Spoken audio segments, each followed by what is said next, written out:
রূপপুর পারমাণবিক বিদ্যুৎ কেন্দ্র থেকে $500 কোটি বেশি বা ৫৯,০০০ কোটি টাকা আত্মসাতের অভিযোগ উঠলে তা নিয়ে যাচাই বাছাইয়ের কাজ শুরু করে দুর্নীতি দমন কমিশন। এই অভিযোগের ভিত্তিতে আবারও বিবৃতি দিল ঢাকায় অবস্থিত রুশ দূতাবাস। রাশিয়ার আর্থিক সহায়তায় পরিচালিত রূপপুর পরমাণু বিদ্যুৎ প্রকল্পে দুর্নীতির বিভ্রান্তিকর ও মিথ্যা তথ্য প্রচার বন্ধে আহ্বান করেছেন তারা। বুধবার embassy of the Russian federation of Bangladesh এক সংবাদ বিজ্ঞপ্তিতে কথা বলা হয়েছে।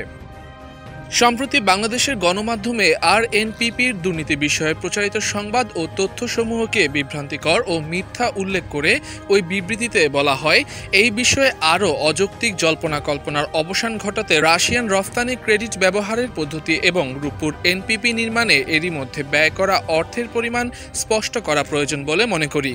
এতে বলা হয়, আরএনপিপিতে যে কোনো দুর্নীতির সুযোগ সৃষ্টি হতে পারে না। তার প্রমাণ হলো রাশিয়ান ফেডারেশনের আইন অনুযায়ী কোনো রাষ্ট্রীয় রফতানি ঋণ প্রদানে সার্বভৌম ঋণ গ্রহীতার কাছে সরাসরি টাকা স্থানান্তর করা হয় না।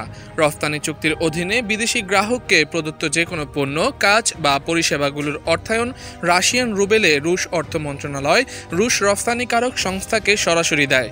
রুশ অর্থ মন্ত্রণালয়ের কাছে প্রদত্ত নথি অনুযায়ী এই লেনদেনগুলো করা হয় এবং পূর্বে আন্তর্জাতিক চুক্তিগুলোর উপর বিশেষায়িত বৈধ এজেন্ট ভিইবিআরএফ দ্বারা সেই নথিগুলো অনুমোদিত হয়। রাষ্ট্রীয় রফতানি ঋণের ব্যবহৃত পরিমাণ রুশ ফেডারেশনের প্রতি বিদেশি রাষ্ট্র ঋণ গ্রহীতার ঋণ হিসাবে বিবেচিত হয়। বিবৃতিতে ২০১৩ সালের জানুয়ারিতে শুরু হওয়া এই প্রকল্পে আর্থিক লেনদেন ও ব্যয়ের তথ্য উপস্থাপন করা হয়। এতে বলা হয়, ২০২৪ সালের ৩ সেপ্টেম্বর পর্যন্ত এই প্রকল্প বাস্তবায়নের জন্য রাশিয়া কর্তৃক প্রদত্ত মোট $১,১৯০ কোটি মার্কিন ডলার পরিমাণের রাষ্ট্রীয় রফতানি ঋণ থেকে মোট $৭৮০ কোটি মার্কিন ডলার ব্যবহৃত হয়েছে। দুটি পৃথক চুক্তির অধীনে সর্বমোট এই পরিমাণ ঋণ বরাদ্দ দেওয়া হয়।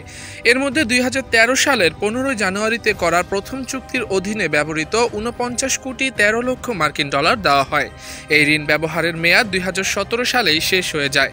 ২০১৬ সালের ২৬ জুলাই থেকে দ্বিতীয় চুক্তির অধীনে রফতানি ঋণের পুরো পরিমাণ হল $১,১৩৮ কোটি মার্কিন ডলার। এই চুক্তির অধীনে এ পর্যন্ত ব্যবহৃত $৭৩৩ কোটি ১৮ লক্ষ মার্কিন ডলার। এ থেকে এখন পর্যন্ত ৬৪% ব্যবহৃত হয়েছে এবং এই ঋণ ব্যবহারের মেয়াদ ২০২৪ সালের ৩১ ডিসেম্বর শেষ হবে।